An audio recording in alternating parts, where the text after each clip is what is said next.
അമേരിക്കയിലെ ഫ്ലോറിഡയിൽ മെസ്സിയും കൂട്ടരും കപ്പിൽ മുത്തമിട്ടപ്പോൾ കേരളത്തിലും ആഹ്ലാദമാണ് പൊട്ടിയൊഴുകി. ഇരു ടീമുകളും ഗോൾ മുഖങ്ങളിലേക്ക് ഇരച്ചു കയറിയപ്പോഴെല്ലാം നെഞ്ചിടിപ്പോടെ കളി കണ്ട ആരാധകർ അർജന്റീന വിജയഗോൾ നേടിയതോടെ ആർത്തു വിളിച്ചു.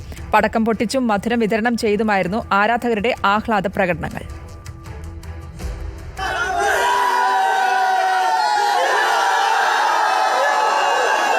ആശങ്കയും പ്രതീക്ഷയും നിരാശയും മാറിമറിഞ്ഞ നിമിഷങ്ങൾ. കണ്ണിമ വെട്ടാതെ നെഞ്ചെടുപ്പോടെയുള്ള കാത്തിരിപ്പ്. പ്രതീക്ഷകളുടെ ഭാരമിറക്കി വെച്ച് 66-ാം മിനിറ്റിൽ കണ്ണീരോടെ മെസ്സി കളം വിട്ടത് ആരാധക മനസ്സുകൾക്ക് നോവായി മാറി.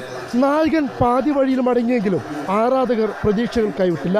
ഫൈനലുകളിൽ മാലാഖ പോലെ ഗോൾമുഖത്ത് പറന്നിറങ്ങുന്ന മരിയയുടെ മായാജാലത്തിലായിരുന്നു പിന്നീടുള്ള പ്രതീക്ഷ മുഴുവൻ. 75-ാം മിനിറ്റിൽ നിക്കോ ഗോൺസാലസ് അർജന്റീനയ്ക്കായി വലകുലിക്കതോടെ ആരംഭിച്ച ആഹ്ലാദം റഫറി ഓഫ്സൈഡ് വിളിച്ചതോടെ അസ്തമിച്ചു. പിന്നീട് അധിക സമയത്തേക്കും നീണ്ട കാത്തിരിപ്പ്. ഒടുവിൽ 112-ാം മിനിറ്റിൽ ലൗട്ടാരോ മാർട്ടിനസ് എന്ന സൂപ്പർ സബ് ലക്ഷ്യം കണ്ടപ്പോൾ ആരാധകരുടെ ആവേശം അണപൊട്ടി.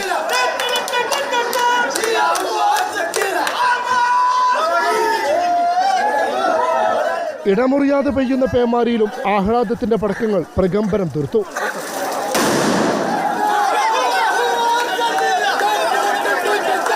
പോയ കാലത്തെ പരിഹാസങ്ങൾക്കെല്ലാം കണക്ക് കൂട്ടി മറുപടി നൽകുകയാണ് മെസ്സിയും കൂട്ടരും.